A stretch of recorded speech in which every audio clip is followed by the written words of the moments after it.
You've been listening to Ken Lane, the Mountain Gardener. Green thumbs learned while working in the Family Garden Center. Now welcome back to the Mountain Gardener.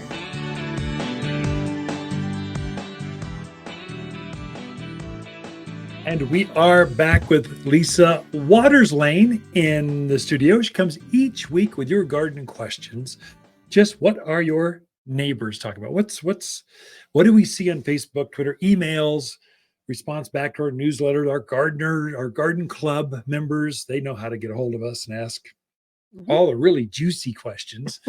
And so we just try to summarize some of those. Welcome back to the studio, Lisa. Thank you. Good to be back. It is good to be back, isn't it? It is. Back in the rhythm of things. So Yeah. I whisked my girlfriend off to Took his wife too. well, same thing.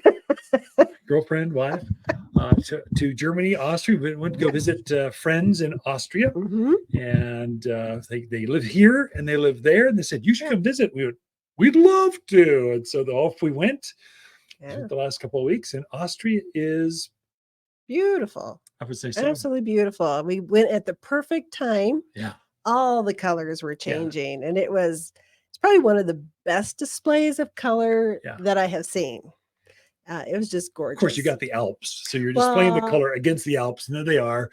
So I know, but it was gorgeous. It was absolutely gorgeous. The country is very lovely, very, very nice people. I think we were treated very, very well. They love Americans. They love.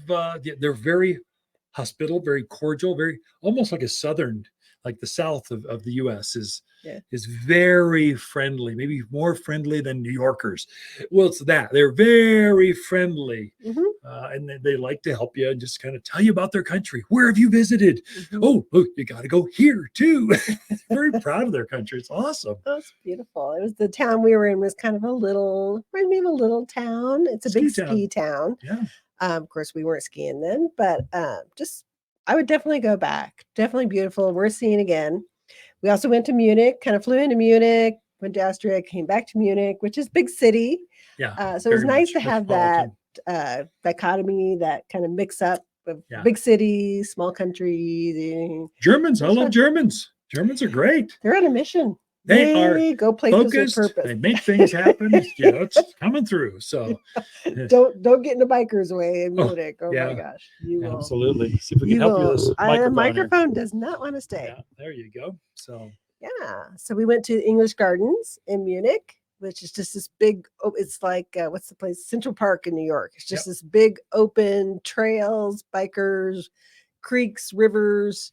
Yeah. That was fun too. Oktoberfest, just off of that. So some Oktoberfest, but there's lots of fall color. So it's autumn in that part of Europe is stunning. I mean, Germany is a great country. Love going to the Autobahn. If you're in the fast lane, get over and get out of the way because there's a Lamborghini coming on you now at 50 miles. Don't be driving a minivan. It's like you're on a tricycle out there, the freeway. Get out of the way.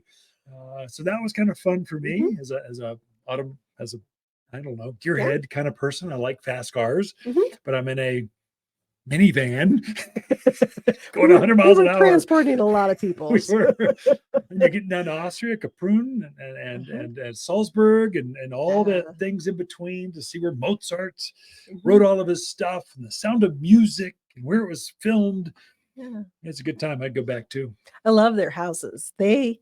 I think because their summers maybe are short, they love to do color in front of their houses. And they just, geraniums that were huge and petunias that crept all the way down the houses. But you can tell they just really love to do that pop of color in the summer. And it was a lot of them were still blooming, hadn't gotten too cold yet. No, they had one little light frost, but it was still peak of color. Right. And yet autumn.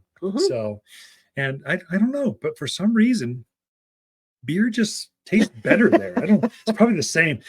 They probably just repackaged Coors Light, but I don't think so. It did taste better. It was like richer, thicker, better. I don't know, something about Germany and Austria where things just, and you're outdoors in the park. A lot of the beer we did. We did. It was good.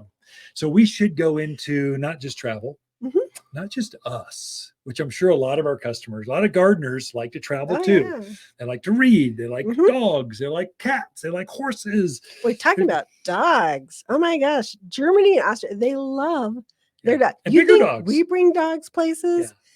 You're sitting in a restaurant and there's a dog right next to you. Yeah, they're welcome to go everywhere with their you. dogs. And it's so clean. I mean, a lot of dogs, you think there'd be a lot of, but it is so clean. It's so nice. Sorry, I distracted you.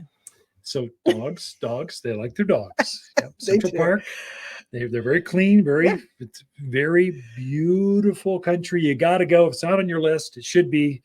Go. Austria is storybook. Just think Disneyland and that whole castle looking thing. Yeah, that's Austria. It's that only for real. Yeah. So anyway, garden questions. Okay, questions. We're done with the travel portion of our show. Okay, John is in Chino Valley. He really wants to put on some pecan trees out there in Chino. Can you put pecans in Chino? Will you get the nuts? Will they grow? Yeah. John, no.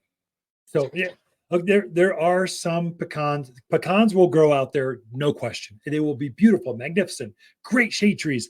The question is, will they put the nuts on? So they seem to grow. So pecans thrive at this elevation.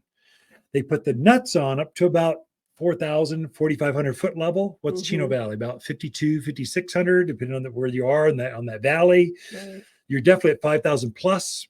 If they fruit, they won't be very much, and it will be very infrequent. If you want a pecan tree or if you want a nut tree, go with walnuts. Almonds thrive out there. They produce better than anywhere else in the country. So maybe there's some better choices. I don't know. I would say no. Same for pistachios, right? Pistachios, high level. Yeah, they put the nuts on. It's just they grow at the same elevation, so about the same place. They'll be a beautiful tree, beautiful red. But if you want the nuts, there's really only two that are consistent every time. Of course, Arizona walnuts grow up here, but Carpathians, the thin-shelled ones, it'll grow up here too. And almonds. Let me emphasize almonds. Do really well up here. Yeah, almonds probably a better choice. Okay. At this elevation. That's probably true. All right. Jake in Prescott Valleys has a chase tree and a desert willow. They kind of took a hit with that first frost. They did, Looking kind of bad right now. He wants to know, can he trim them back now? Or do you need to wait until later in the season? Yeah. So a lot of those summer blooming shrubs, they were stunning. Some of them were still in color. And then we got cold just a few days ago. And the foliage got burned back. So they turned brown, black. They just don't have green. They don't have fall color. They just went yuck. So the cold, they just caught them by surprise. And so, yes, you can prune them back better. Let me quote the book for you first. The book says to wait until the cold of winter has slowed down the sap and the structure of the plant to where when you make a cut, there's no weeping of sap.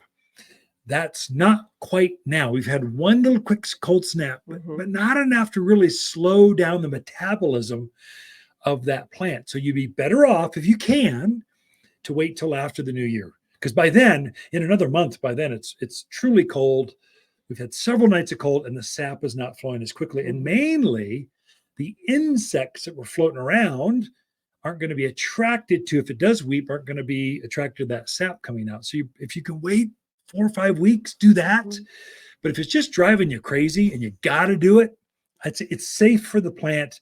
Will bugs find it attractive? Yes. Have they been killed back enough? No. Could you keep an eye on it? Yeah, you could.